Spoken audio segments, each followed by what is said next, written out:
आप मेरे इलाके के लोगों में आपको सिर्फ इतना कहूं, जब बात हुजूर की हुआ करे ना, तो फिर किसी के धक्का देने या इशारे करने का इंतजार न किया करें। नाम हुजूर का आए और सदाएं हमारे दिल से निकलना शुरू हो जाया करें।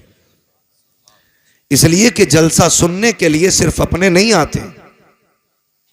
ये जो आज सोशल मीडिया का दौर है, इस पे सिर्फ सुन्नी नहीं सुनेंगे, इस पे सिर्फ मुसलमान नहीं सुनेंगे, पूरी दुनिया गौर करती है कि अभी इस कौम में कितनी गैरत बाकी है।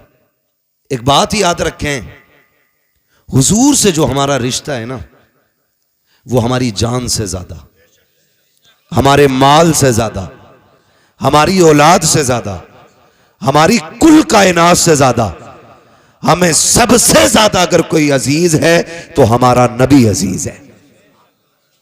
और ये हमारे कौलो फेल से जाहिर होना चाहिए। ये जो कभी कभी शोशे छोड़े जाते हैं ना, कभी कभी शोशे छोड़े जाते हैं, कभी हुजूर के खिलाफ, कभी सहाबा के खिलाफ, कभी हमारी मस्जिदों के खिलाफ, ये इसलिए नहीं कि भाई ये कुछ बिगाड़ लेंगे, ये इसलिए छोड़े जाते हैं ताकि ये पहचाने अभी इनमें कितनी जिंदगी बाकी है और ये कौम कितनी मर चुकी है। लेकिन रब सलामत रखे मोमिन की गैरत को। जब जब कभी नापाक दुनिया में आकर के कोई बात कहेगा, रब ताला उसके मुकाबले के लिए कोई ना कोई सलमान अजहरी जरूर पैदा कर देगा। ये क्लियर बात है। दुनिया ये समझती है एक को कैद में डालो, दूसरे को डालो, मुंह बंद हो जाएगा। मैं कहता हूं इतनी बात समझ क्यों नहीं पाते हो? हमारी पूरी कौम को उठा के जेल में डाल दो, मगर तब भी हम नबी की अजमत पर पहरा देना नहीं छोड़ सकते, इसलिए कि सब कुछ हमारा नबी है, सब कुछ हमारा नबी है। तो बात हुजूर की आया करे ना, तो कम से कम गैरत और हमीयत हमारी जिंदा होनी चाहिए। अल्लाह ताला अपने हबीब के सदक़े में हमको हुजूर की करम की खैरात अता फरमाए। आज की ये अजीम महफिल मुझे जैसा कि बताया कमेटी वालों ने, सरकार बगदाद रज़ी अल्लाह ताला अन्हु के ज़ात से मंसूब करके सजाई गई है। ऐसा ही है ना? ऐसा ही है ना? इतनी घूर के ना देखो, कुछ नहीं बिगाड़ सकते। मैं तुम्हारे ही इलाके का हूं, इमाम साहब नहीं हो जो घुड़कियों में आ जाऊंगा। बोलें जरा, 11वीं शरीफ की निस्बत की महफिल है कि नहीं? 11वीं की है ना?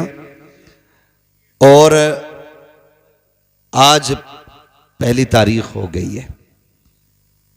तमाम ही अहले इस्लाम को रबीउल सानी की दिली मुबारकबाद। रबीउल अव्वल हुजूर की जात से मंसूब, रबीउल सानी सरकार बगदाद की जात से मंसूब। हो सकता है मैं आपको करामतें ज्यादा ना सुना सकूं, क्योंकि करामत तो आप सुनते ही रहते हैं। चंद बातें बस आपसे कर लूं, बर्दाश्त कर लेंगे ना? कमेटी वाले कह रहे थे 1.5 घंटा बोलें, मुझे जो वक्त दिया गया था 11 बजे का था, वक्त हो गया किसी भी वजह से, उससे शिकवा नहीं है। हालांकि ये स्टेज से उतरने का वक्त था। अल्लाह सबको सलामत रखे। फिर बड़ी मेहनत के बाद सहमति यहाँ पे आके हुई कि भाई 1 घंटा बोलना है। बहुत ज़्यादा मैं मिजाज रखता हूँ, तूफ़ान नूह लाने से आखिर क्या फ़ायदा, एक अश्क ही बहुत है अगर कुछ असर करे। हम जहाँ बैठे थे वहाँ ये भी बहस चल रही थी, अगर फजर छूट गई तो जलसे का क्या फ़ायदा। ये बात भी बिल्कुल दुरुस्त है। या तो जलसे इतने जल्दी मुकम्मल कर लो कि फजर से पहले नींद मुकम्मल हो जाए, और या इतने लंबे कर दो कि जलसे से उठ के सीधे मस्जिद तक जाया जाए। ये 2 काम रखा करो, ऐसे नहीं बीच में लटक जाओ, ना जो सोने के ना जागने के। और ये जो हमारे अइम्मा हैं, हमारे उलमा हैं, इनका मसला बड़ा मुश्किल रहता। कारी साहब अगर जलसे में स्टेज पे आके ना बैठे तो बोरिया बिस्तरा बांधा जाएगा। आया क्यों नहीं जलसे में?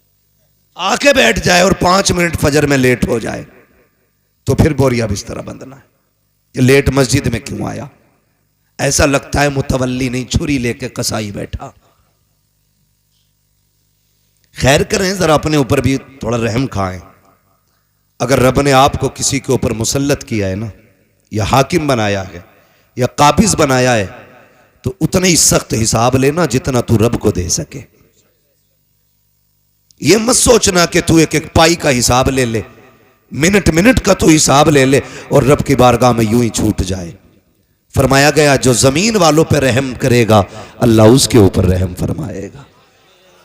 वरना कई बार की कहानी यह है, कई बार की कहानी 3 मिनट लेट हो गई, इमाम साहब नहीं आए। मैं रुक के एक बात कहूं, क्या नमाज इमाम साहब पे ही फर्ज है, हमारे बच्चों पे नहीं है? बोलो है कि नहीं? बोलो है कि नहीं? हमारे जवान बच्चों पे भी नमाज फर्ज है। इमाम के लिए 3 मिनट देख रहा है बैठ के, अगर इमाम 5 मिनट भी लेट आया तो तुझसे नहीं पूछा जाएगा इमाम 5 मिनट लेट क्यों था। अगर तेरे बेटे ने सजदा नहीं किया ना तो तेरी गर्दन पकड़ के पूछा जाएगा, बता तेरा बेटा नमाज में क्यों नहीं था। जिसकी फिक्र करनी चाहिए थी उसकी फिक्र ही नहीं की, और जहां मतलब नहीं वहां सर चढ़ जाते हैं हम लोग। तो थोड़ा सा ये भी सिला रहमी का, वरना मैं पूरी जिम्मेदारी के साथ कहता हूं, खुदा की कसम, इमामों की बड़ी कुर्बानियां होती हैं। ये 7,000 10,000 धड़ी पे इमामत करने वाली कौम, पेट का दर्द ये काटे, बुखार में ये दम करे, चुड़ैले आ जाएं तो ये उतारे, भूत आ जाएं तो ये फूके, सांसें अटकने लगे तो कुरान ये सुनाए, दम ना निकले तो सूरह यासीन ये पढ़े, अगर टांगे अकड़ने लग जाए तो सूरह मुल्क ये पढ़ के सुनाए, बच्चा पैदा हो तो कान में अजान ये पढ़े, दुनिया से जाओ तो नमाज जनाजा ये पढ़ाएं, तीजा 10वां 40वें की फाता हो, तो सारी चीजों में ये शामिल रहते हैं। उसके बाद 3 लोग मुसल्ले पे बैठे रहते हैं, कब आएगा इमाम, कब आएगा इमाम। थोड़ा रहम करें, थोड़ा रहम करें। मैंने यहां तक देखा है इमामों ने 25-25 साल गांव के लिए कुर्बान कर दिए, और लेकिन जरा सी एक कोताही की बुनियाद पे हमारी मस्जिद का मुतवल्ली कान पकड़ के कहता, चलो जी तुमसे मतलब नहीं है, तुमसे अच्छे अच्छे पढ़े हैं वो भाई, इसने 25 साल तुम्हारे बीच गुजारे हैं, एक जानवर 10 साल आपके खूंटे पे रह जाता है, तुम्हें उससे प्यार हो जाता है, 10 महीने बकरा लेके बांध लेते हो, कुर्बानी पे कुर्बान करते वक्त आंसू आ जाते हैं। हम कितने बेहिस हो गए हैं, जिसने 25 साल हमारे बच्चों को कुरान पढ़ाया, हमारी कब्रों पे खड़े होकर के अजानें पढ़ी, हमारे मरने वालों के लिए कुरान पढ़ के सुनाया, 5 वक्त हमें रब की चौखट पे ले जाता रहा। आज 25 साल के बाद अगर कोताही हो गई है तो हमारे रवैये बदल जाते हैं, तेवर बदल जाते हैं, डर रब के अजाब से। अगर खता इससे हो गई है तू इसको माफ फरमा दे, मर के कब्र में आएगा खुदा तुझको माफ फरमा देगा।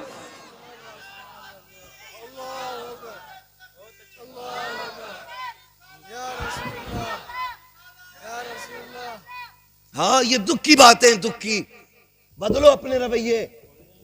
ओ भाई इमाम है, घोड़ा नहीं है, लंगड़ा हो गया तो गोली मार दी, इमाम है ये, कदर करें, कदर करें, इज्जत करें। खुदा की कसम हम इनकी कदर करें ना करें, रब के फरिश्ते भी इनकी कदर करते हैं। ये कौन है ये तो मर के पता चलेगा। आज खसाब हूं ना मैं, आज प्रधान हूं, आज टांग पे टांग रख के बैठता हूं, कोई बोल नहीं सकता सामने, मेरे सामने किसी की आवाज ऊंची नहीं होती है। आज के ये लहजे हैं, सारी अकल निकल जाएगी।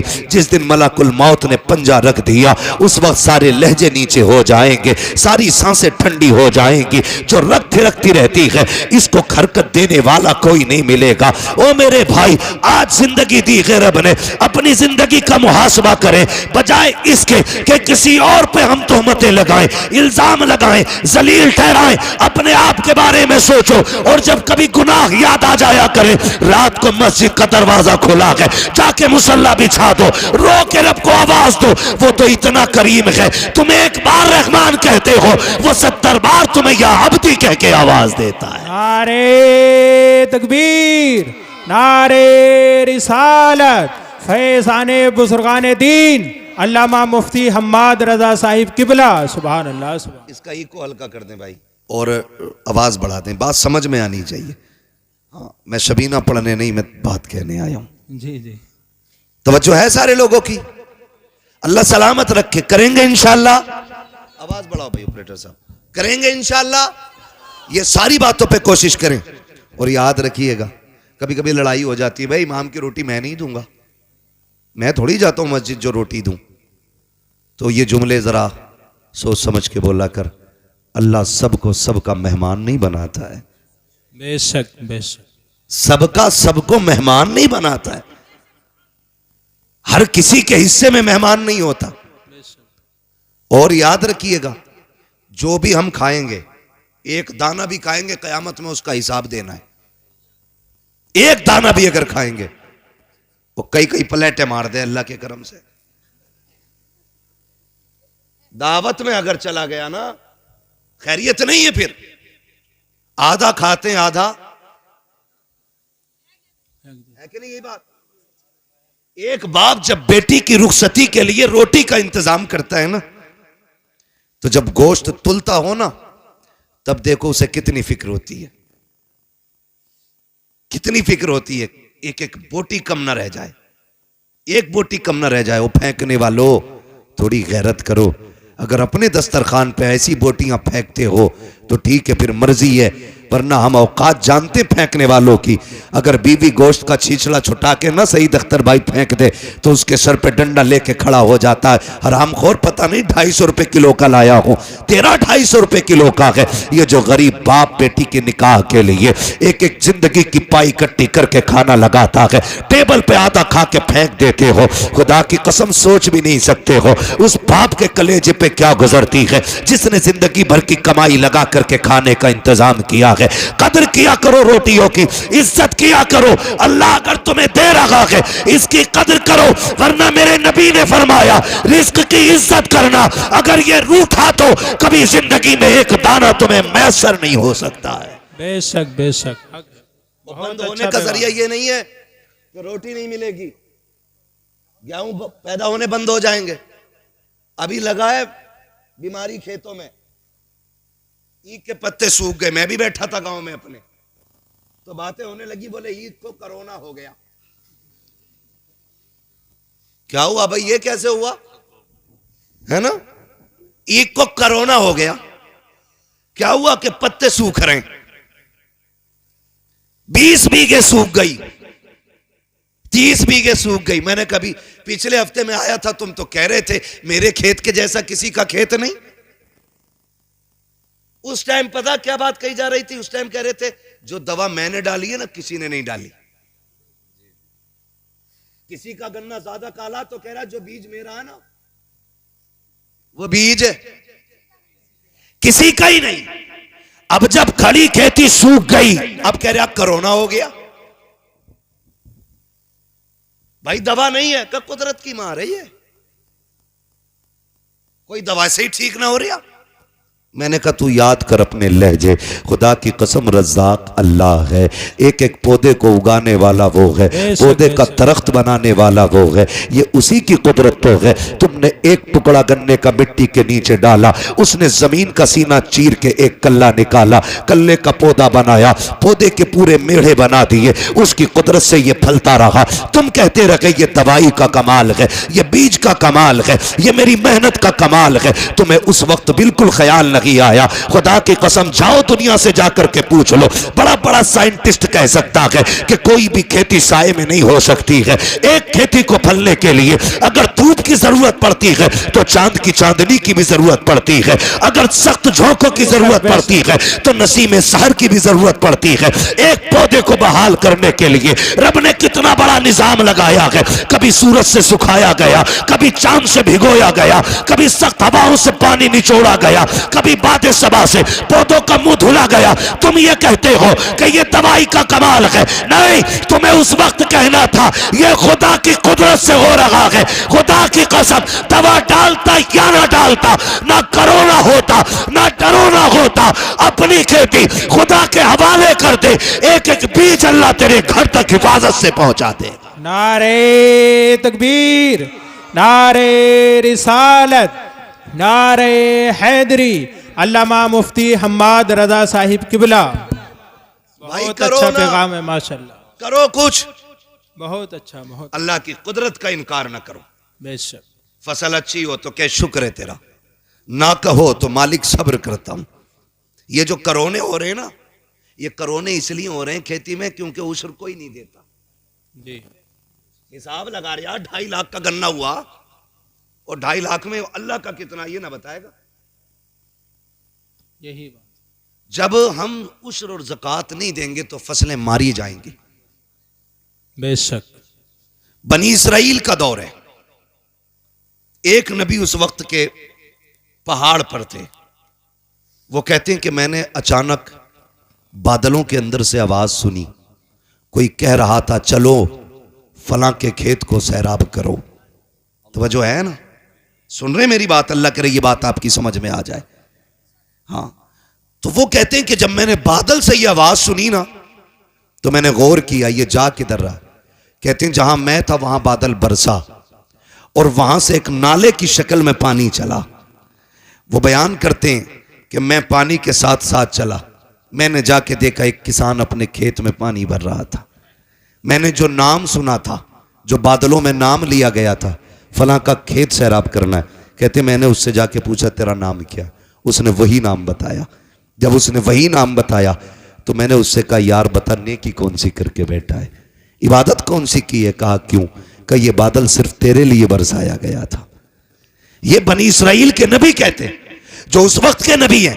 वो कहते उस वक्त के नबी थे। उन्होंने कहा, मैंने कहा यार बता नेकी कौन सी की है, कौन सी इबादत करके बैठा है जो तेरे लिए सिर्फ बादल बरसा है? उसकी आंख में आंसू आ गए। उसने कहा इबादत क्या करूंगा, मैं रब का गुनाहगार बंदा। कहा फिर ये बादल तेरे लिए क्यों बरसा, क्या अमल करता है? उसने कहा जब मेरी खेती तैयार हो जाती है, इससे जो भी पैदा होता है उसके मैं 3 हिस्से किया करता हूं।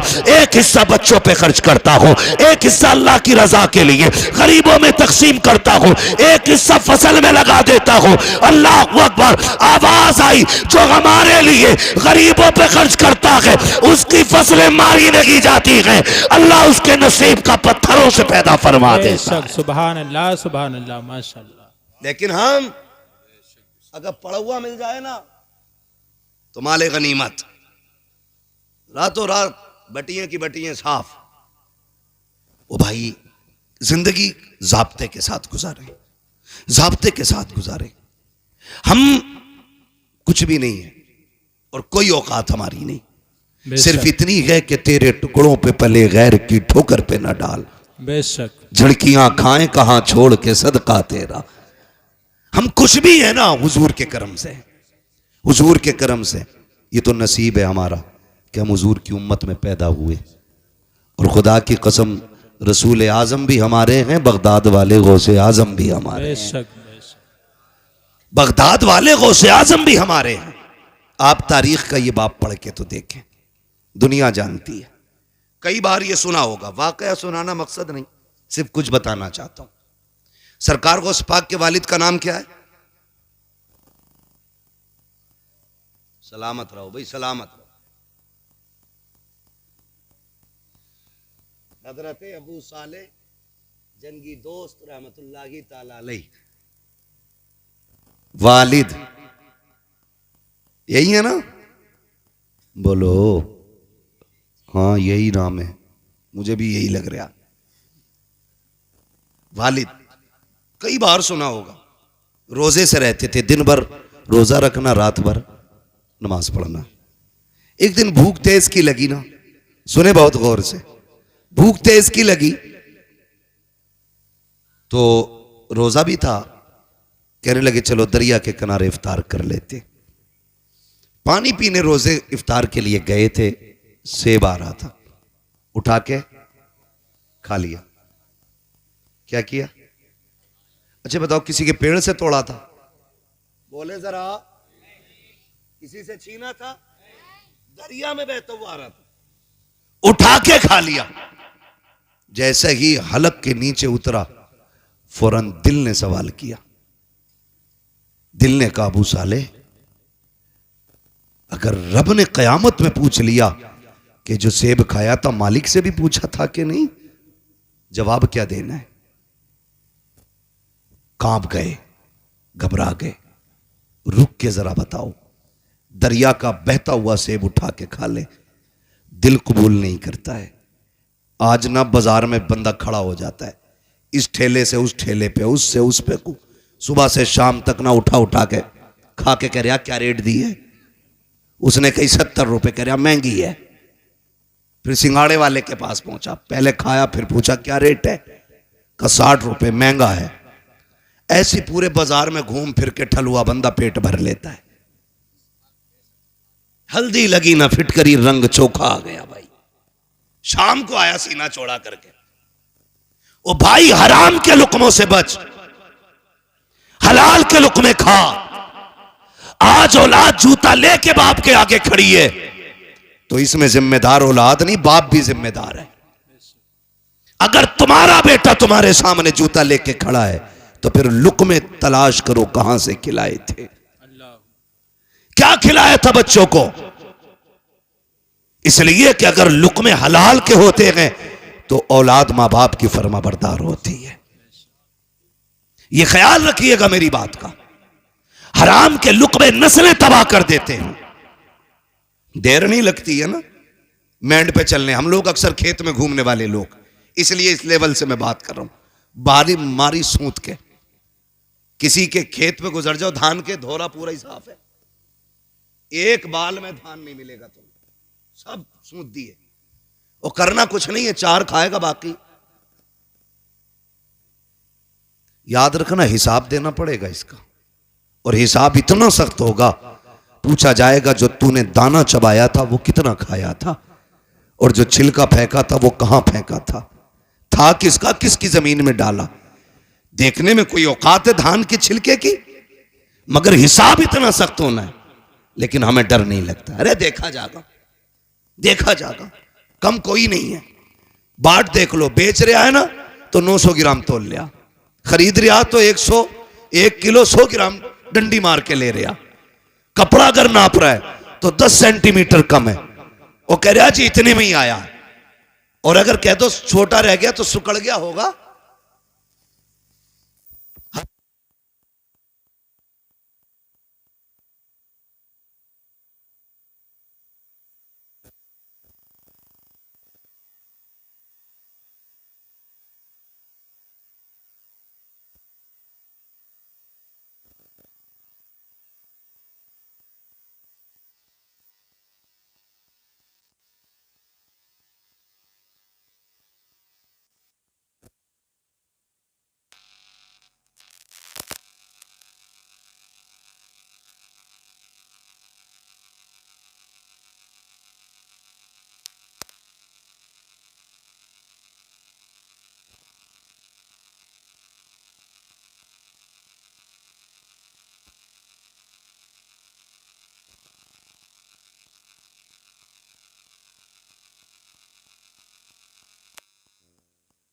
आपसे करने लगा हूं आज।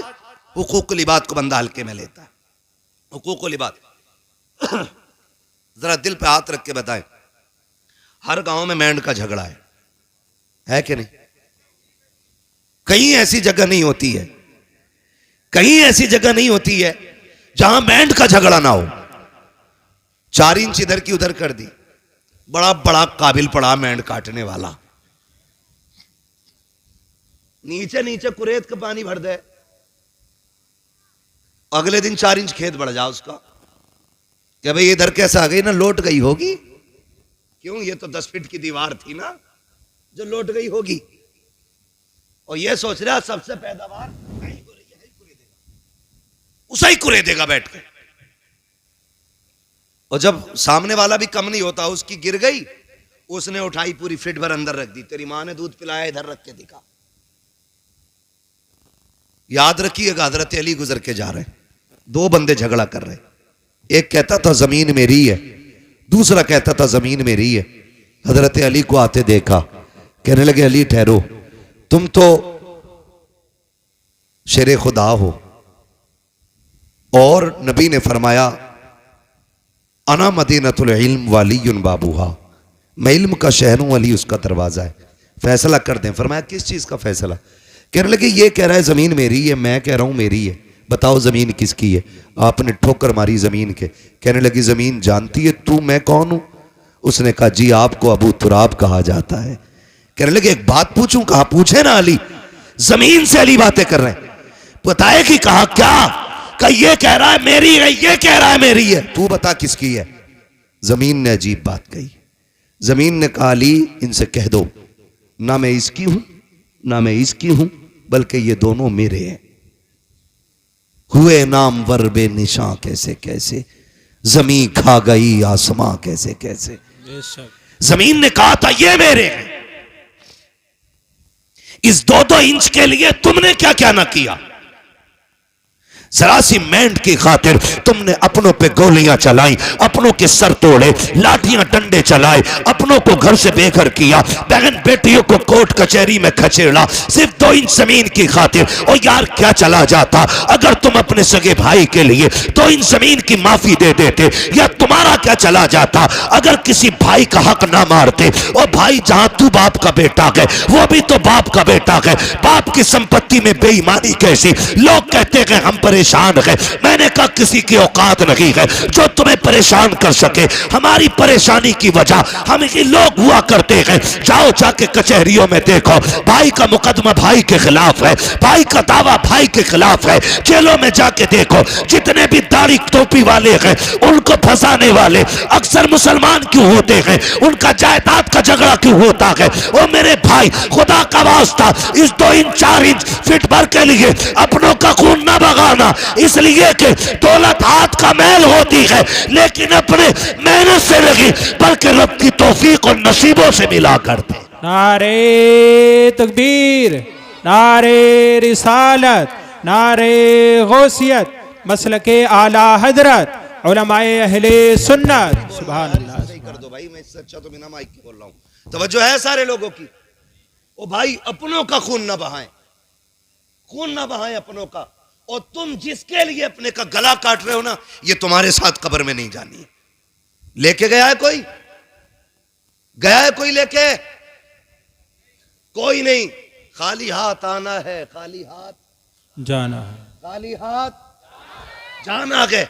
जब आए थे मुट्ठियां बंद थी, और जब जाओगे ये खुली हो जाएंगी, खुली हो जाएंगी, खुली हो जाएंगी।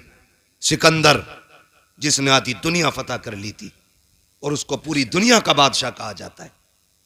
क्यों?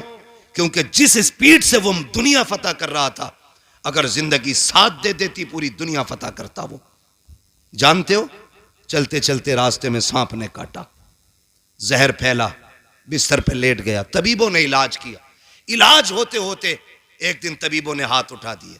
तबीबों ने कहा ये बादशाह अब आखिरी लम्हात आ गए, बचोगे नहीं। उसने कहा कितना वक्त है? कहा बस चंद सांसें हैं। उसने कहा क्या मैं यहां से अपने वतन नहीं जा सकता?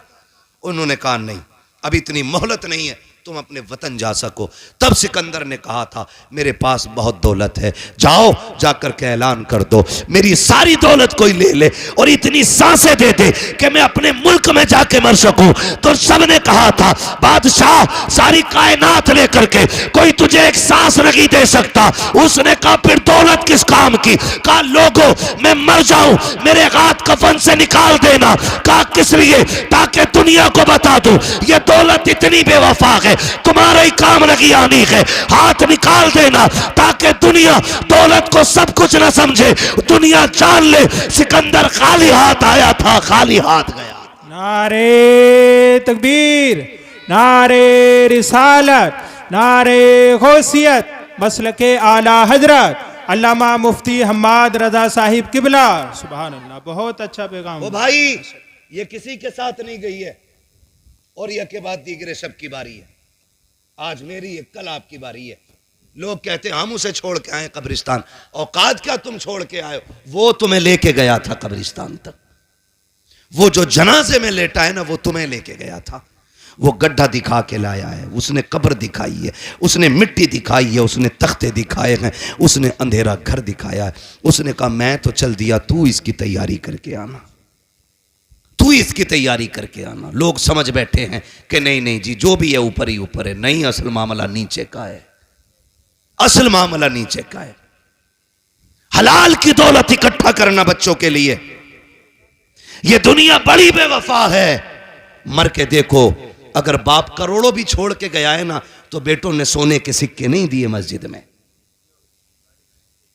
यह नहीं सोचा मेरे अब्बा ने मेहनत से कमाई थी, लाओ इसे ही बख्शवा लिया जाए। सोचा ही नहीं। सोचा बाप की जायदाद है तो भाई ये माले गनीमत है, अब नहीं दूंगा मैं किसी को भी।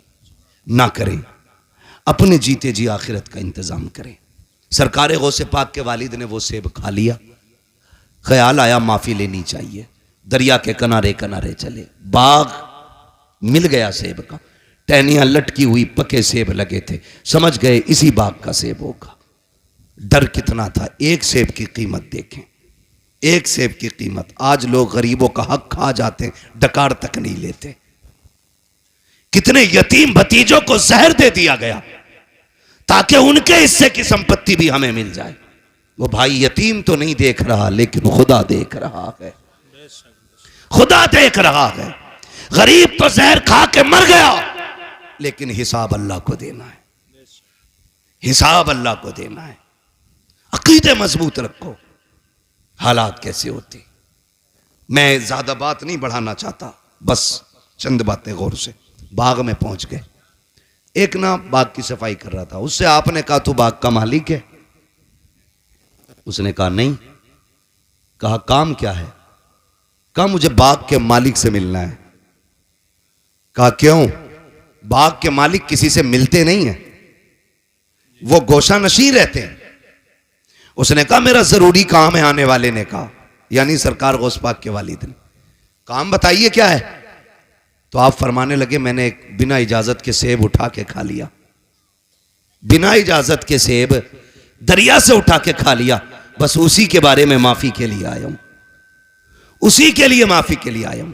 आज बंदा थप्पड़ मार के कहता तुझसे जो हो कर लेना, थप्पड़ मार के जो हो कर लेना, देख लूंगा मैं तुझे। नहीं, डरे अल्लाह के अजाब से। आप कहने लगे मुझे माफी चाहिए। खादिम गया, आप ना एक झोंपड़ी में इबादत में मसरूफ थे, जाके पूछा हुजूर इजाजत दें तो एक परदेसी है, नौजवान है, आपसे मिलना चाहता है। अब्दुल्ला सुमई सरकार गौसे पाक के नाना कहते हैं बात क्या है? कहा बात यह है कि उसने कहा है कि वो कोई सेब उठा के उसने खा लिया था, उसकी माफी के लिए आया है। जब इतनी बात सुनी ना तो समझ गए आज एक वली आ गया है, और ऐसे खुश हो गए जैसे किसी का बरसों से इंतजार कर रहे थे। कहने लगे अच्छा भेजो। जब हजरत अबू साले तशरीफ लाए, आपने सर से लेके पैर तक देखा, फरमाने लगे शहजादे कैसे आए? कहने लगे हुजूर बस माफी के लिए आया था। कैसी माफी? का रोजे से था, किनारे बैठ के इफ्तार के लिए पानी पिया, भूख लगी, सेब आ रहा था, उठा के खा लिया। बस एक डर मुझे सोने नहीं देगा। कहा कौन सा डर? कहा कहीं अगर कयामत में आपने गिरबान पकड़ लिया तो मैं रब की बारगाह में जवाब क्या दे पाऊंगा? कहा उसी की माफी के लिए आया हूं। जैसे इतना कहा है, अल्लाह अकबर, अब्दुल्ला सुमई समझ जाते हैं वो आया है जिसका इंतजार था हमें। कहते हैं बेटे ऐसे माफी नहीं मिलेगी, माफी की शर्त यह है तुम्हें इतने साल तक मेरे बाग की देखभाल करना पड़ेगी। आपने कहा ठीक है माफी मिल जाएगी? कहा हाँ। आपने फिर शर्त मंजूर की, बाग की रखवाली करते रहे, एक मुद्दत मुकर्ररा तक आपने बाग की रखवाली की है। जब मुद्दत पूरी हो जाती है फिर उठ के जाते हैं बाबा आप तो माफी दे दीजिए। कहा भी मुद्दत पूरी हो गई है। आप कहते हैं मुद्दत पूरी हो गई? कहा हाँ। माफी चाहिए? कहा हाँ। कहा इतने दिन और आपको काम करना पड़ेगा। फिर आपने शर्त मानी है। जब ये भी मुद्दत पूरी हो जाती है फिर जाते हैं। कहा बाबा आप तो माफी दे दो। कहा बस एक शर्त रह गई है, अगर ये मान लोगे तो मैं तुम्हें माफी दे दूंगा। कहा कौन सी शर्त है? कि तुम्हें मेरी बेटी से निकाह करना पड़ेगा, निकाह करना पड़ेगा। इतना सुना आंख में आंसू आ गए। बाबा जी ये फैसले हमारे घर के बड़े किया करते हैं, हमारा तो काम नहीं है। कहा अगर नहीं कर सकते तो जाओ, फिर आज के बाद तुम्हें सेब की माफी नहीं मिलने वाली। आप कहते हैं मंजूर है, सेब की माफी के लिए हम ये भी करेंगे। कहा पहले सुन तो लो बेटी कैसी है। कहा बताइए। कहा आंखों से अंधी है मेरी बेटी, हाथों से लूली है मेरी बेटी, पैरों से लंगड़ी है, कानों से बहरी है, जबान से गूंगी है। इतने नाम सुनते जा रहे हैं, सोच रखे हैं एक हसीन से निकाह करने के लिए खानदान की रजा लेनी पड़ती है, यहाँ इतने ऐब एक बच्ची में मौजूद है। कहते फिर जब चुप हुए कहा कहो क्या इरादा है, सेब की माफी चाहिए कि नहीं? कहते मंजूर है, हर शर्त मंजूर है। फिर अब्दुल्ला सुमगी ने जब निकाह कराया है कहा कहाँ है मेरी बीवी? कहा वो जो सामने घर है उसी के अंदर तुम्हारी बीवी है। आप जब दरवाजे पे गए दस्तक दी, अंदर से बहुत खूबसूरत लहजे में आवाज आई ठहरे भी दरवाजा खोलती हो।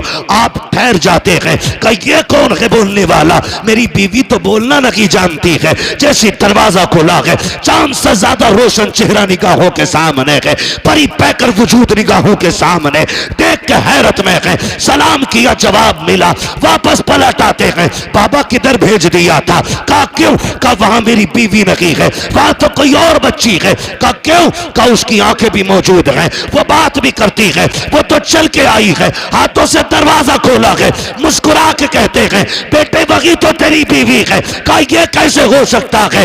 कहते नहीं बेटे तुम सुनो तो सही, मैंने आंखों का अंधा इसलिए कहा था कि उसने आज तक शरीयत के खिलाफ कोई चीज नहीं देखी है, आज तक गैर महरम को नहीं देखा। गूंगी इसलिए कहा था, कभी जबान से नाजायज जुमला नहीं कहा। आपको मैंने हाथों के पाकिज इसलिए कहा कि नाजायज काम नहीं किया है, पैरों से लूड़ा लंगड़ा इसलिए कहा कि गलत तरफ चली रही है। ये बातें जब सुनी है कहते बाबा बता तो सही ये क्यों किया गया? कहते बेटे आज तू आया नहीं है, परसों से तेरा इंतजार था। मैंने कहा था मालिक बेटी शान वाली दी है, बेटा कहां मिलेगा? कहा बाग मेरे हम लेके आएंगे, उसको पहले आजमा लेना, फिर इंतजार के साथ तू उसका निकाह कर देना। कहते ये जो मैंने काम कराया है तुझसे मजदूरी नहीं ली है, कीमत नहीं ली है, आजमा रहा था देखूं ये मेरी बेटी के लिए सही है कि नहीं। कहा तेरे तकवे ने बता दिया मेरी बेटी के लिए इस वक्त जमीन पे तुझसे ज्यादा बेहतर कोई हो ही नहीं सकता है। नारे तकबीर, नारे रिसालत, नारे गौसियत, फैज़ाने गौसे आजम, फैज़ाने बुजुर्गाने दीन। सुभान अल्लाह। सुभान। एक सेब के लिए अनदेखे में कह रहे हैं मुझे लूली भी पसंद है, लंगड़ी भी पसंद है। आज तो सगा बेटा अब्बा से कहते था, अब्बा कहता मैंने फला जगह रिश्ता कर दिया, बेटा कहता मुंह बंद रखो, लड़की मैं खुद देखूंगा। हाँ मैं खुद देखूंगा। अब्बा के मुंह का तूक सूख जाता है ये सुन करके, तू देखेगा भाई? हाँ तुम क्या जानो, तुम हो ओल्ड मॉडल, हम हैं न्यू मॉडल, तुम पुराने दौर की सोच रखने वाले। अब तुम्हें क्या पता औरत आज के दौर में कैसी होनी चाहिए? मैं नौजवानों तुम्हें मशवरा देके जा रहा हूं, मुफ्त में बेहतर मशवरा। बताऊं, जब भी निकाह करना मां बाप की मर्जी से निकाह करना। बेशक बेशक। हाँ? अच्छा। बुरा ना मानना। 3 घंटे नाली पे बैठ के बात करके कह रहा नहीं मुझे पता लड़की कैसी होनी चाहिए। तमाम मच्छर खा के खुजाते खुजाते पागल कुत्ते की तरह खुजा रहा है। अब्बा से कह रहा मुझे पता है कैसी होनी चाहिए, तुम्हें नहीं पता।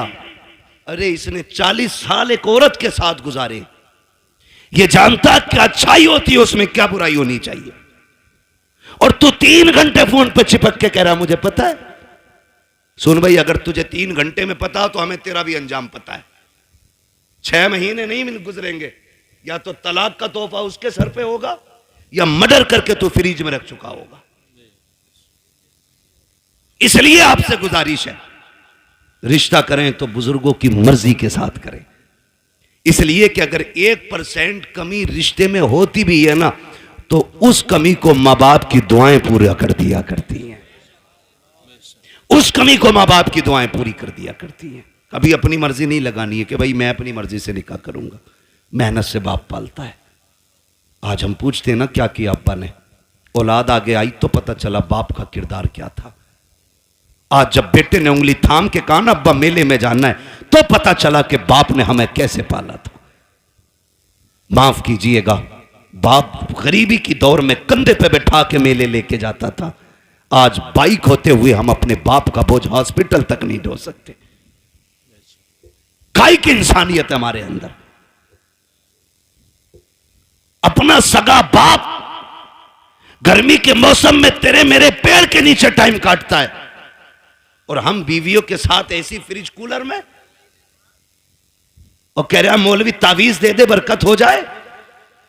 देख तेरी बरकत रोडों पे फिर रही है, तेरी बरकत पेड़ों के नीचे है। देख तेरी बरकत किसी के स्लिप पे बैठी होगी, जाके देख तो पहरी में तेरी बेटी किसी की बैठक में पड़ी होगी, जाके देख तो सही तेरी बरकत किसी के आंगन में पड़ी होगी। बरकत मुझसे ना मांग, इनसे ना मांग, अगर बरकत चाहिए सोच जिस बाप ने पूरी जिंदगी धूप में पसीना बहा करके तुझे मुझे जवानियां दी है, उसका हाथ पकड़ के उसे फ्रिज में, कूलर में, वॉशिंग मशीन के सारे ऐश दे दे। खुदा की कसम तू उसके ऐश का इंतजाम कर, खुदा तेरी कब्र में तेरे ऐश के इंतजामात फरमा दे। बेशक बेशक है ना, जितना बड़ा बेटा हो गया इतने लहजे बिगाड़ के बात कर गया। अब्बा के कह रहे अल्लाह 4 मेहमान आ रहे हैं, तो कह रहा शट अप, क्योंकि इस गधे को 4 इंग्लिश के बोल आ गए ना। अपने अब्बा से कह रहा शट अप, क्यों? कह रहा बेवकूफ हो तुम, तुम्हें पता है मेहमान कैसे बैठाए जाते? कहता आउट, आप बाहर जाइए, मैं देख लूंगा अपने मेहमानों को। वो जानवर अभी तो इतना भी बड़ा इंसान न बन सका कि अपने बाप को बाप कह लेता। खाली कोट पहनाने से गधा मास्टर नहीं हो जाता। बेशक अगर उसके कानों पे 8 पेन लगा दो वो डॉक्टर नहीं बनेगा। खुदा की कसम, इंसानियत अगर इंसान के अंदर है ना तो वह 1000 शैतान डॉक्टरों पे भारी होता है।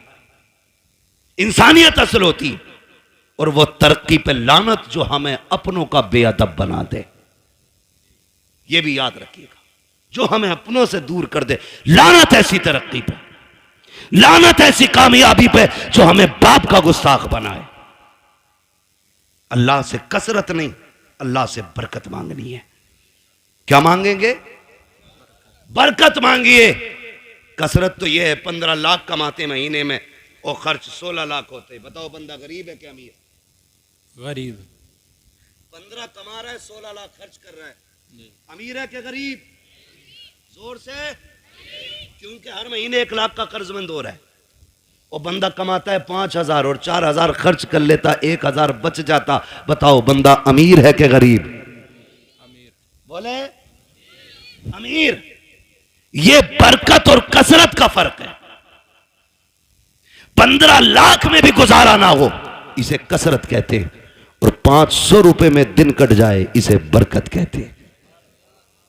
अपने रब से कसरत नहीं, बरकत मांगो, बरकत मांगो। शोहरत नहीं, इज्जत मांगो, इज्जत मांगो। और इज्जतें उन्हें मिलती हैं जो इज्जत वाले लोग होते हैं। करेंगे इंशाअल्लाह मां बाप का एहतराम। संडे को छुट्टी होती है स्कूलों की। मेरा टाइम खत्म हो गया, अभी ओवर चल रहा है, होती है कि नहीं?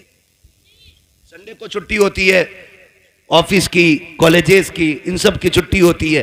तो कोई वाइफ के साथ, दोस्तों के साथ छुट्टी मनाने जाता है। अल्लाह तौफीक दे, घर में बूढ़ा बाप हो, खाने पीने की गुंजाइश हो, एक दिन गाड़ी में बैठा, लेके निकल मार्केट, उससे पूछ जैसे वो बचपन में पूछा करता था क्या खाएंगे।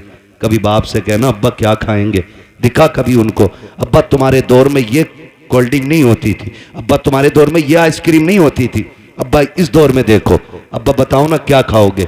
खुदा की कसम तेरे खिलाने से खून नहीं, तेरा इतना कहने से ही बाप का खून बढ़ जाएगा।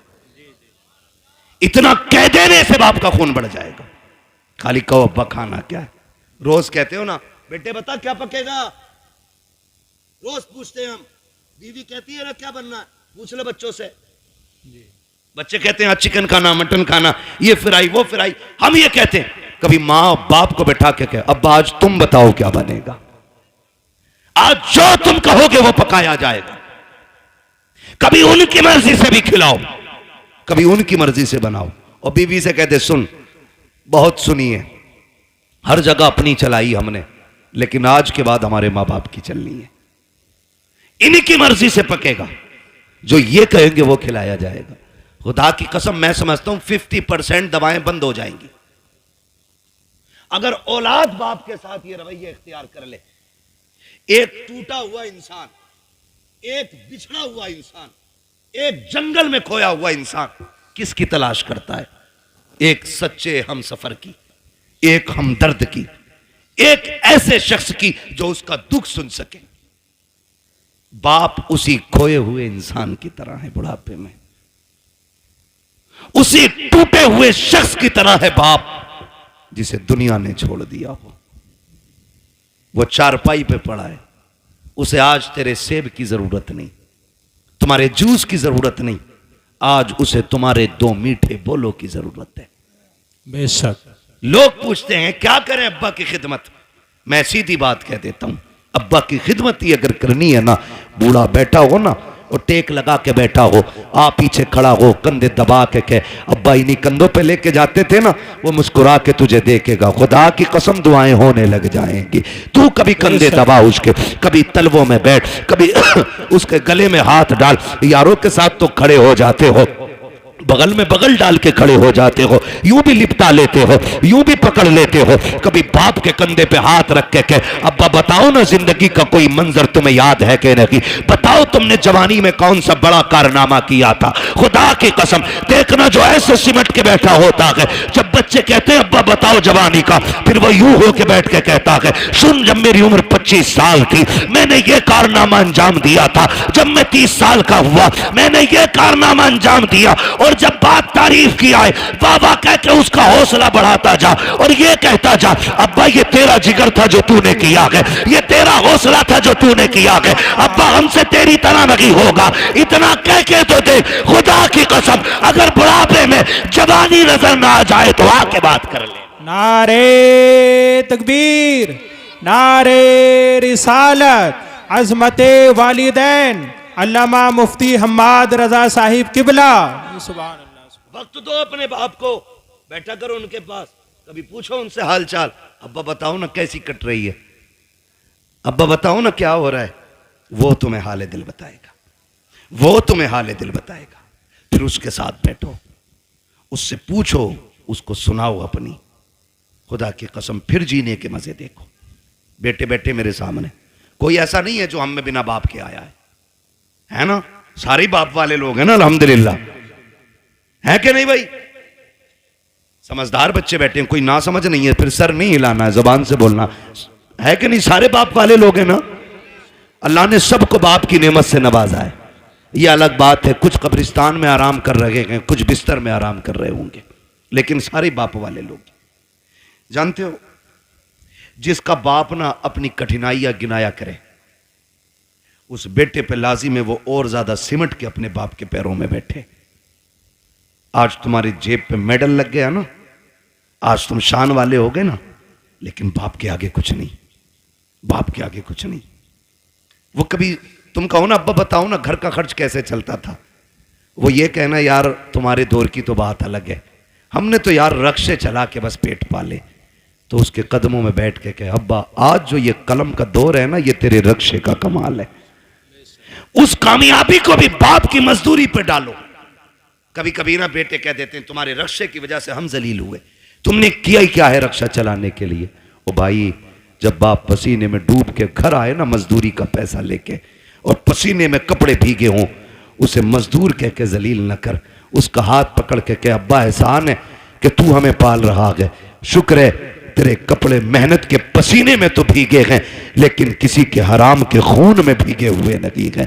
तूने हमें चटनी के, हमें पसीने की कमाई की चटनी खिलाई है, हराम के मुर्गे नहीं खिलाए हैं। ये उससे कह खुदा की कसम आज उसने 1 रुपए मेहनत की है, कल वो तेरे लिए 1.5 रुपया मेहनत करके लेके आए। लेकिन हम ना निकम्मे हो गए, हमने बाप की मेहनत पे पानी फेर दिया। और याद रखिएगा मैं आपको बता दूं, लोग पूछते हैं वजीफा वजीफा, एक सीधा सा वजीफा, वली बनना चाहते हो तो माँ बाप से दुआएं लिया करो, वली बनना चाहते हो तो माँ बाप से दुआएं लिया करो। माँ बाप दुआएं कर दें तो अल्लाह बच्चों को वली बना दिया करता है। बच्चों को अल्लाह, थक गए ना आप लोग, मैं तो पहले ही मना कर रहा था 1.5 घंटे की सुई ना ले जाए। माँ बाप की दुआओं से अल्लाह बच्चों को, जोर से वली बना देता है। ये माँ बाप की दुआएं होती हैं। जो हम 10 साल के सजदों से नहीं पाते ना, वो माँ के 2 आंसू दे देते, 2 आंसू दे देते। फर्क है, लेने वाला होना चाहिए, लेने वाला होना चाहिए। इनके कदमों में बैठो, इनकी जूतियां उठाओ। हम कितने भी बड़े हो जाएं, माँ बाप से बड़े नहीं हो सकते। सरकारे बगदाद पढ़ें आप तारीख। जाने लगे, माँ ने क्या कहा, बेटे अब्दुल कादिर जा रहे हो? जी अम्मी। का जरा हाथ में हाथ तो दो। का लो, हाथ में हाथ दिया। कहने लगी बेटे वादा करके जा, कभी झूठ नहीं बोलेगा। खुदा की कसम, ये माँ की जबान थी, झूठ नहीं बोलेगा। माँ वादा करता हूं, ना आज तक बोला है ना आज के बाद कभी झूठ बोलूंगा। ये वादा आज इसलिए लिया गया, अब तक तो माँ के सामने थे, अब माँ की नजरों से ओझल हो रहे थे। माँ वादा ले रही है। एक झूठ कितनी बुराई के दरवाजे खोलता है। ये सरकार गौस पाक की अम्मी का वादा बता रहा है कि सबसे बड़ा वादा लिया, अब्दुल कादिर झूठ ना बोलना। ये वादा लेके चले, चोरों ने पकड़ा, लूटा सबको। आपके पास भी आया, छानबीन की, नहीं मिला, चला गया। बादशाह ने पूछा, जो डाकू का सरदार था सब कुछ ले आए? कहा हाँ। कहा कोई बचा तो नहीं? एक ने कहा एक बच्चा बचा है, हमने तलाश किया तो कुछ नहीं है, लेकिन वो बता रहा उस पर 40 सिक्के सोने के, हमने सारे ही छान लिए। उसने कहा बुला के लाओ। सरकार गौस पाक तशरीफ लाए। डाकुओं के सरदार ने कहा बेटे क्या है तुम्हारे पास? कहा सोने के सिक्के। कहा कितने? कहा 40। कहा किधर? कहा मेरी मां ने मेरी सदरी में सिल दिए थे, सदरी का बंद तोड़ा गया, सिक्के खन खन गिरे। डाकुओं का सरदार क्या कहता है, बेटे झूठ बोल के बचा सकते थे। मेरे गौसे पाक क्या कहते, मैं घर से चला था तो मेरी मां ने वादा लिया था कि झूठ नहीं बोलना है। अगर मैं झूठ बोल देता पैसे बच जाते, लेकिन मां से किया हुआ वादा तो टूट जाता ना। गौस पाक फरमाते हैं कि ऐसे 40,000 सिक्के कुर्बान, लेकिन मां से किया हुआ वादा नहीं तोड़ा जाएगा। अल्लाह मां से किया हुआ वादा नहीं तोड़ा जाएगा।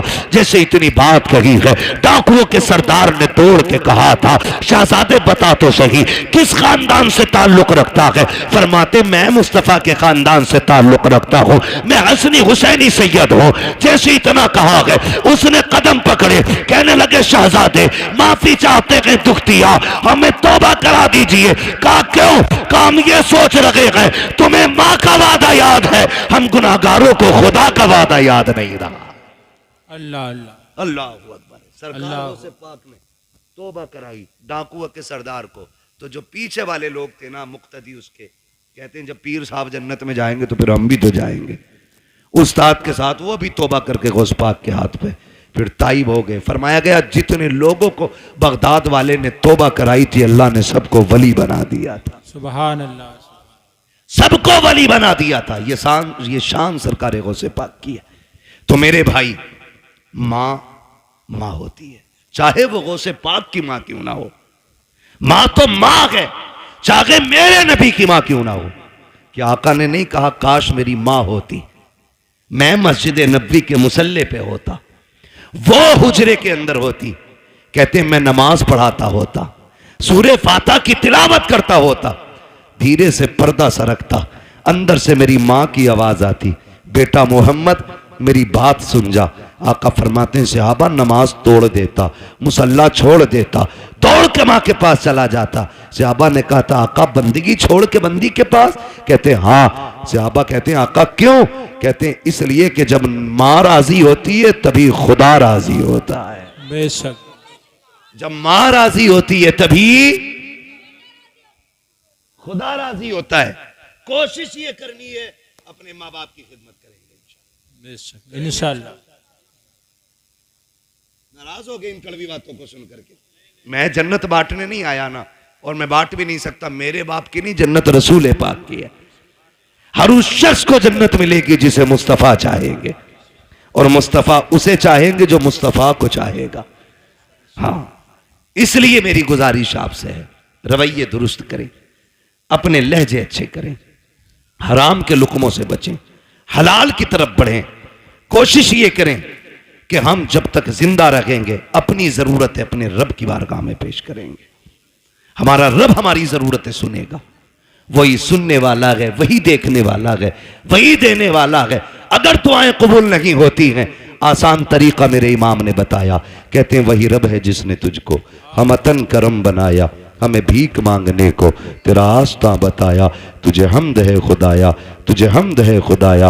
वो कवारी पाके मरियम व नफ़ख्तु फीह का दम है अजब निशान आज़म, मगर आमिना का जाया वही सबसे अफजल आया, वही सबसे अफजल आया। वो भाई नौजवानों, बच्चों, बुजुर्गों, मुसीबत आ जाए हराम की तरफ हाथ नहीं बढ़ाना गए, अपने रहमान की तरफ हाथ बढ़ाना गए, अपने रब की तरफ हाथ बढ़ाना गए। अगर थक जाए, आफतों से घिर के बैठ जाए तो फिर बेबस नहीं होना गए, फिर करीम रब को आवाज देना। फिर देखना तुझे पुकारने में देर लगेगी, उसकी तरफ से मदद को आने में देर नहीं लगती है। बेशक बेशक। मदद को आने में देर नहीं लगती है।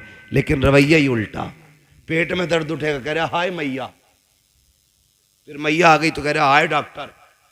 डॉक्टर ने कहा बस हो गया अब ना बचेगा, तो कह रहा या अल्लाह, ये जो बाद में आया ना या अल्लाह, ये पहले आना चाहिए था, ये पहले आना था।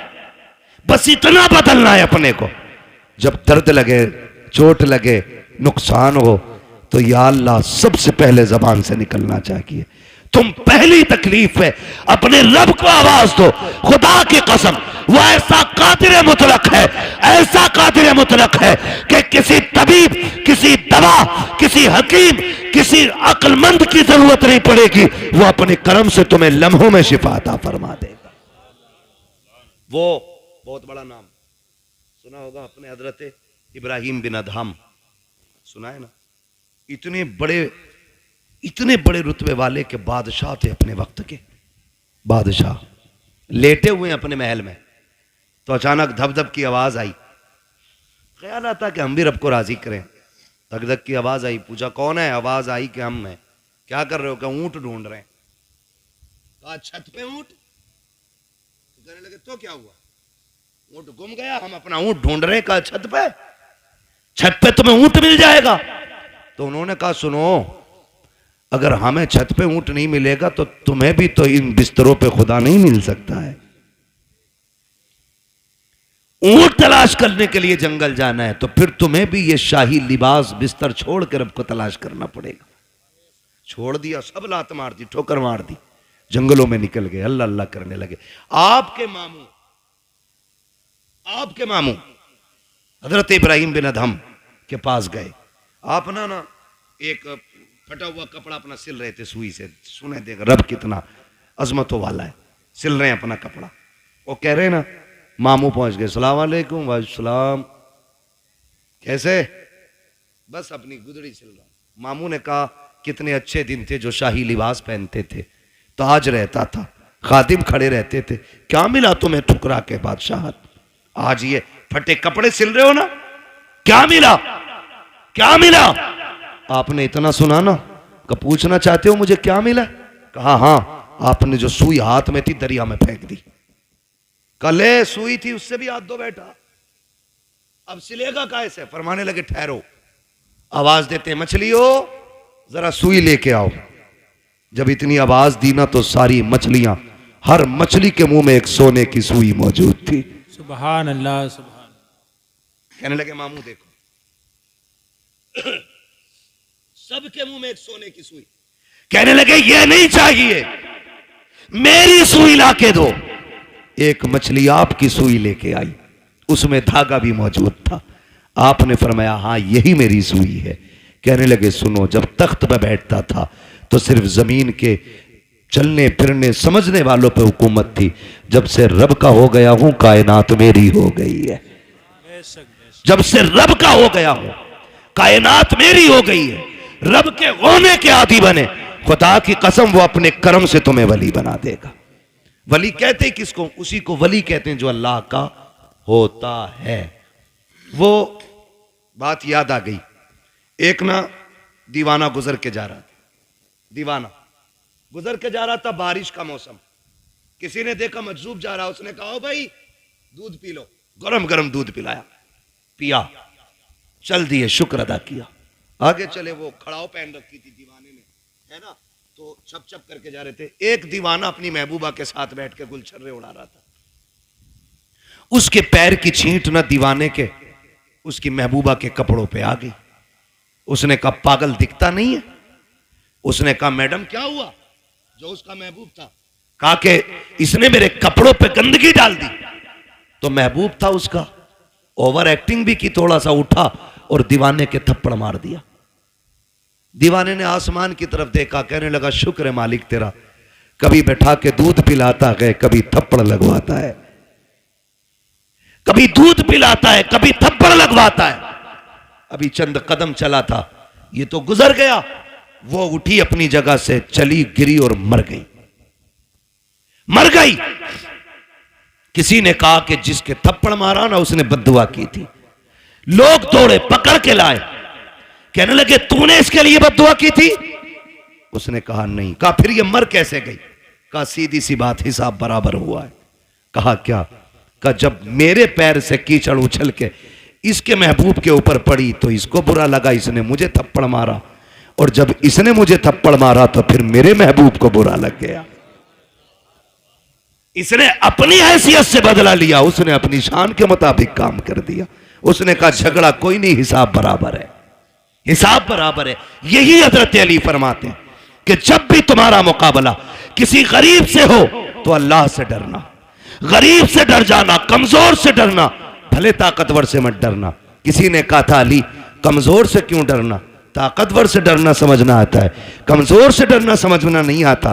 तब हजरत अली ने कहा था सुनो, जब ताकतवर पे तुम ताकत दिखाओगे तो वो अपनी ताकत से बदला ले लेगा, लेकिन अगर तुम कमजोर पे ताकत इस्तेमाल करोगे तो वो बदला खुद नहीं लेगा, उसका बदला अल्लाह लेता है। कौन लेता है? अल्लाह लेता है। इसलिए हमेशा कोशिश ये करना कभी किसी का दिल ना टूट जाए, कभी किसी की आह ना लग जाए। और भाई शान से जी लेना ही काफी नहीं है। ये जनाजे के कंधे भी बड़े अहम हुआ करते हैं, जनाजों में चलने वाले लोग भी बड़े अहम होते हैं। खाली भीड़ बढ़ा लेना काफी नहीं है, उनके अंदर हमदर्दों का होना भी बड़ा जरूरी होता है। किसी को इतना सता के ना जाना कि तेरे जनाजे में हंसता हुआ जाए और वो ये कहे अच्छा हुआ मर गया। अगर किसी ने इतना कह दिया, अल्लाह कयामत में तेरे बगल में खड़ा करके कहेगा बता क्या दिल दुखाया था जो तेरी मौत पे ये खुश हो रहा था, कितना सताया था जो इसने तेरी मौत पे खुशियां मनाई थी। कोई बचाने वाला नहीं होगा। अपने मरने के बाद ऐसे हालात छोड़ जाना ताकि गरीब रो के ये कह सके मालिक आज के बाद सहारा कौन बनेगा, भूखों को कौन खिलाएगा, प्यासों को कौन पिलाएगा। ऐसे लोग छोड़ जा, तेरा तीजा हो ना हो तुझे बख्शवाने के लिए कब्र में मुस्तफा आ जाए। सुभान अल्लाह। असल ये है लहद में इश्क रुखे शह का दाग लेके चले, अंधेरी रात सुनी थी चराग लेके चले, तेरे गुलामों का नक्शे कदम है राहे खुदा, वो क्या भटक सके जो ये सुराग लेके चले। इसलिए अपने मरने के लिए तैयारी कर ले। अरे हम तो मर जाएंगे यार, हमें क्या देखना। नहीं, बड़ी गैरत आती है, बड़ी गैरत आएगी। बहुत गौर से ये बात सुनने मेरी। कई बार ऐसा होता है अब्बा की कब्र पे खड़े होकर बेटा कहता भाई मेरे अब्बा ने किसी के पैसे लिए तो बता दो, मैं दे दूंगा, मैं दे दूंगा। अब्बा की कब्र पे खड़े होकर। भाई मैं इस माइक की वजह से अपनी रोटेशन पे नहीं बोल पा रहा हूं, शजरा तो कतई नहीं पढ़ पाऊंगा इस पे। मैं बिना माइक के पढ़ दूं, क्योंकि माइक जो है ना, जब मैं अपनी ताकत में आ रहा हूं तो ये बिल्कुल दबा दे रहा है। ये थोड़ा सा ये डिस्टर्ब हो रहा है ना इसमें। वो उनकी कमी नहीं, थोड़ा मशीनरी ऐसी है, आपने थोड़ा सा ज्यादा ही सस्ता कर लिया है ना। जब जलसा बड़ा किया करो ना तो सेटिंग सही नहीं हो पाई शायद इसकी। मैं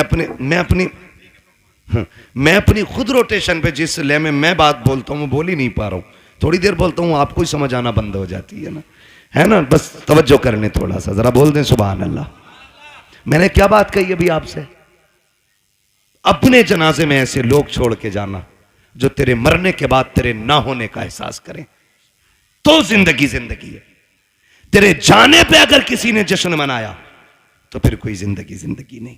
कई बार होता अब्बा की कब्र पे खड़े होकर बेटा कहता मेरे अब्बा ने किसी का कुछ लिया हो तो भैया तो मांग लो या माफ कर दो, है ना।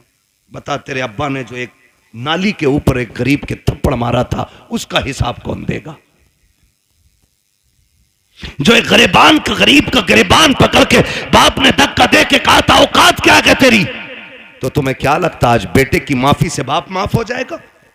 जब बाप की कब्र पे खड़े होके बेटा कहता है अगर किसी का मुझ पे हक हो मेरे बाप पे आके ले ले, तो मेरे भाई कोई बेटा नहीं दे पाएगा। जब बेटा कहता, मशीयत का नकीब कहता है आज तेरी माफी से इसकी माफी नहीं होनी है, हमने बार बार इसको डराया था, बार बार इसको बताया था कब्र में आना है, आज ये आ चुका है, अब तेरी माफी से इसका कुछ नहीं होने वाला है, आज हम इससे एक एक बात का गिन गिन के हिसाब लेंगे। फिर कब्र के अंदर रखा जाता है। खुदा की कसम, बेटे बिरयानी खाते होते हैं, यार बिरयानी उड़ाते होते हैं, उस वक्त बाप पे मुश्किल की घड़ियां होती है। और मेरे नौजवानों, अपनी जिंदगी में किसी का हक खा के ना जाना, किसी का लेके ना जाना, इस इंतजार में मत जाना कि बेटा माफी मांग लेगा, नस्ल चुका देगी, किसी के चुकाने से कुछ नहीं होगा। अगर दिल दुखाया है, जीते जी माफी मांग लो, अगर बंदा माफ कर देगा तो खुदा भी माफ फरमा दे। बेशक बेशक, ये लाजिम है हम सबके लिए। आखिरत की तैयारी करें, जरूरी नहीं है बुढ़ापे में मौत आए। हमने जवानों के जनाजे उठाए, हमने 10 साल के बच्चों के जनाजे उठाए, हमने 6 माह के बच्चों के जनाजे देखे। आज हमारी उम्रें 35, 40, 50 हो गई। हमने तो कोई इतना बड़ा अलग से सजदा नहीं किया था जो उसने इतनी लंबी उम्र का तोहफा दे दिया। वो हमें भी तो 6 महीने पे मार सकता था, हमें भी तो 8 साल की उम्र में ख़त्म कर सकता था, हमें माँ के पेट से मुर्दा पैदा कर सकता था। लेकिन एहसान है, उसने ज़िंदगी दी है तो इसका एहसान मानो। इस ज़िंदगी का कर्ज ये है कि लम्हा लम्हा अपने रब को याद करो, सांस सांस मुस्तफ़ा पे दुरूद पढ़ो और ये ऐलान कर दो, तुम्हें जाना तुम्हें माना, ना रखा गैर से काम, लिल्लाहिल हम्द में दुनिया से मुसलमान गया। ठीक है जी, मेरी बात मुकम्मल हो गई है। अल्लाह बुजुर्गों का सदका अता फरमाए। भाइयों की फरमाइश है शजरा पढ़ दूं। ऑपरेटर साहब से गुजारिश है शजरा पढ़ना है, थोड़ा सा इसको आवाज़ दे दो अगर है इसमें तो, वरना तो फिर इसे उठा के ले जाके रख लो। मैं बिना माइक के पढ़ लेता हूँ, जरा बोल दो सुभान अल्लाह, जोर से और जोर से, कहीं पुलिस पकड़ के न ले जाए, इसका बोलो। हाँ, कभी कभी तो ऐसा लगता है कि हम इसने नहीं बोले मर जाएंगे। अगर महफिल में मौत आ भी गई ना तो सुने, वो कहा था किसी ने, तेरे दामने करम में जिसे नींद आ गई है, जो फना न होगी ऐसी उसे जिंदगी मिली है ना। यहाँ मरने वाले भी इंशाअल्लाह मदीने में जाके आँख खोलेंगे। पहली बात तो मदरसा है, हुजूर का घर है, फिर हुजूर की महफिल है ना। हुजूर की महफिल में आंख लग जाए और ख्वाब आता है ना तो फिर हुजूर ही तशरीफ लाया करते, हुजूर ही तशरीफ लाते हैं। जरा बोल दे मचल के सुभान अल्लाह। भाई जो जबरदस्ती खाना खिलाने कह रहे थे, हैं नहीं हैं सारे लोग, अभी गए तो नहीं है ना कमेटी वाले। अल्लाह आपको सलामत रखे। आपको साथ देना है। जब मैं हाथ का इशारा करूं ना तो समझ जाना मौलवी सांस लेना चाह रहा। बात सही रहती है साहब, ठीक है भाई कारी यूनुस साहब। हाँ, जब मौलवी इशारा करे समझ लो मौलवी की सांस घुट रही है, अगली सांस लेना चाहता है। उसी बीच में आपको जोर से क्या बोलना है? इतनी जोर से तो वो बोलते हैं कि जो सुनना ना चाहते, आप सुनना चाहते फिर इतनी सस्ती से बोलें सुभान अल्लाह। हाँ, तो जब आप इतनी जोर से सुभान अल्लाह कहोगे तो मैं इसकी आड़ में सांस ले लूंगा। अल्लाह चाहेगा आपको नेकी मिल जाएगी, और वो बड़ा करीम है, जब आपको देगा तो फिर हमें भी अता कर ही देगा, है ना। तो हाथ का इशारा होगा, फिर क्या बोलना है आपको? सुभान अल्लाह। ये देखो, तुम चेयरमैन हो, ये जमींदार लोग हैं, और ये तो तख्त नशीन शहनशाह लोग हैं। कह जी हम चेयरमैन हैं, ठीक है। तो जमींदारों से लेकर चेयरमैनों तक, चेयरमैनों से लेकर दरबानों तक, दरबानों से लेकर के तख्त नशीनों तक, सभी से गुजारिश है मेरा साथ देंगे और मोहब्बत से बोलेंगे सुभान अल्लाह। कई लोग तब भी ऐसे घूर के देख रहे हैं कि डेला मार देंगे। मर्जी है तुम्हारी, मेरे भाई ने कहा इसलिए पढ़ रहा हूं शजरा, वरना कतई नहीं पढ़ता, इतना थक गया हूं। बोले जरा। मैं एक बात बता दूं, मैं नमाज की नीयत नहीं बांध रहा हूं। कभी सोच रहे हो तरावी में क्या होता है, हजरत 15 पारे शबीने में कभी कभी होती थी ना, तो इमाम साहब ने नीयत बांध ली, अपना आप हुक्का लेके बैठ के नाली पे, जब तक रुकू चल रहा तब तक हुक्का चल रहा, रुका है हुक्का बहकर रुकू में। तो ये नियत नहीं है मेरी नमाज की कि तुम चुप जाओगे मैं चलता ही रहूंगा। तुम सुभान अल्लाह कहोगे तो आगे चलूंगा, वरना वही नियत तोड़ दूंगा। ठीक है जी, जरा बोल दे सुभान अल्लाह। माशाअल्लाह, जियो सलामत रहो। 2 बज गए हैं लेकिन लग नहीं रहा 2 बजने। 2 घंटे और बोल लूं, कर लूं 2 घंटे और तकरीर। इधर वाले लोग सोच रहे हैं घर पे पिटाई पक्की है, बता के ही नहीं आए। हाय मेरे भाई, सलामत रखे अल्लाह तुम्हें, ये मोहब्बत है। देखो तकरीबन 600-625 किलोमीटर का सफर करके अब तक आया, ट्रेन से नहीं, फ्लाइट से नहीं, अपनी गाड़ी से। थका हुआ था। आपने इस मोहब्बत से सुना कि थकन का एहसास ही खत्म हो गया। अब इस मोहब्बत से आपको शजरा सुनना है कि मुझे लगे ही नहीं मैं तकरीर कर चुका हूं। बोले जरा सुभान अल्लाह। आदम के बेटे शीश, देखो कैमरे वालों पे कतई उम्मीद ना रखियो, ये जलसे में नहीं, ये बिजनेस में आए हैं। ठीक है जी, जलसा तुम्हारा और मेरा है। हाँ, फिर आपको मेरा साथ देना। बोले जरा सुभान अल्लाह। आदम के बेटे शीश, शीश के बेटे यानस, यानस के बेटे कैनान। माशाअल्लाह, अल्लाह सलामत रखे। कुछ लोग अब भी ये सोच रहे हैं कि ये मौलवी करेगा क्या, मैं आ रहा हूं तुम्हारे ही दौरे पे। आ जाओ नीचे को। हाँ, कतई नीचे उतार दियो तुम। बोले जरा सुभान अल्लाह। आदम के बेटे शीश, शीश के बेटे यानस, यानस के बेटे कैनान, कैनान के बेटे मेलाइल, मेलाइल के बेटे ब्यारत, ब्यारत के बेटे इदरीस, इदरीस के बेटे मुतवश्शिक, मुतवश्शिक के बेटे लबकने के नाम, लबकने के नाम के बेटे नूह, नूह के बेटे शाम, शाम के बेटे जुलात, जुलात के बेटे शालिक, शालिक के बेटे आबिर, आबिर के बेटे दाता, दाता के बेटे रावा, रावा के बेटे सारू, सारू के बेटे नाखुर, नाखुर के बेटे तारिक, तारिक के बेटे इब्राहिम खलीलुल्लाह, इब्राहिम खलीलुल्लाह के बेटे इस्माइल ज़बीहुल्लाह, इस्माइल ज़बीहुल्लाह के बेटे केदार, केदार के बेटे अवाम, अवाम के बेटे हमल, हमल के बेटे साबित, साबित के बेटे सलमान, सलमान के बेटे रईसा, रईसा के बेटे इलियासा, इलियासा के बेटे औद, औद के बेटे हव्वा, हव्वा के बेटे अदनान, अदनान के बेटे मोहिद, मोहिद के बेटे नदार, नदार के बेटे मुदर, मुदर के बेटे इलियास, इलियास के बेटे मुदरिक, सुभान अल्लाह, सुभान इलियास के बेटे मुदरिका, मुदरिका के बेटे खदीमा, खदीमा के बेटे किनाना, किनाना के बेटे नदर, नदर के बेटे मालिक, मालिक के बेटे फहर, फहर के बेटे गालिब, गालिब के बेटे लुई, लुई के बेटे काब, काब के बेटे मुर्रा, मुर्रा के बेटे किलाब, किलाब के बेटे कुसई, कुसई के बेटे अब्दे मनाफ, अब्दे मनाफ के बेटे हाशिम गए, हाशिम के बेटे अब्दुल मुत्तलिब गए, अब्दुल मुत्तलिब के बेटे अब्दुल्लाह गए, अब्दुल्लाह के बेटे मोहम्मदुर रसूलुल्लाह। नारे तकबीर, नारे रिसालत, नारे गौसियत, मसलके आला हजरत उलमाए अहले सुन्नत अल्लामा मुफ्ती हम्माद रजा साहिब किबला।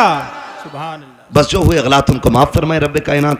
जिंदगी ने दिया साथ, फिर होगी मुलाकात, चमन रहा फूल खिलेंगे, जिंदगी रही फिर मिलेंगे, मुसाफिर हैं हम भी, मुसाफिर हो तुम भी, किसी मोड़ पर फिर मुलाकात होगी। फकीरान आए सदा कर चले, सदा खुश रहो ये दुआ कर चले। सारे लोग कलमा शरीफ पढ़ लीजिए, ला इलाहा, और जोर से ला इलाहा इल्लल्लाहु मुहम्मद।